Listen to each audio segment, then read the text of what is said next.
சென்னையில் போக்குவரத்து நெரிசலை குறைக்கும் நோக்கில் சென்னை கடற்கரை, வேளச்சேரி, பரங்கிமலை இடையே பறக்கும் ரயில் அமைக்கும் திட்டம் 1985ஆம் ஆண்டு கொண்டுவரப்பட்டது.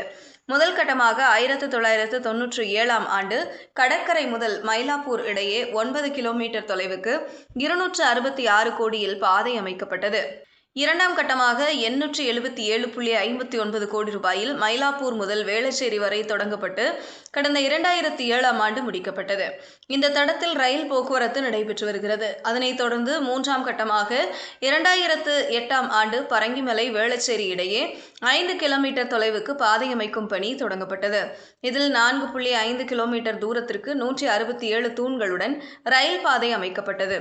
இந்த பணிகள் செப்டம்பர் மாதத்திற்குள் முடிக்கப்படும். பணிகள் முழுவதும் நிறைவடையும் பட்சத்தில் திருவான்மியூர், மயிலாப்பூரில் இருந்து பயணிகள் பரங்கிமலை வழியாக தாம்பரம், கிளாம்பாக்கம் வரை எளிதாக செல்ல முடியும்.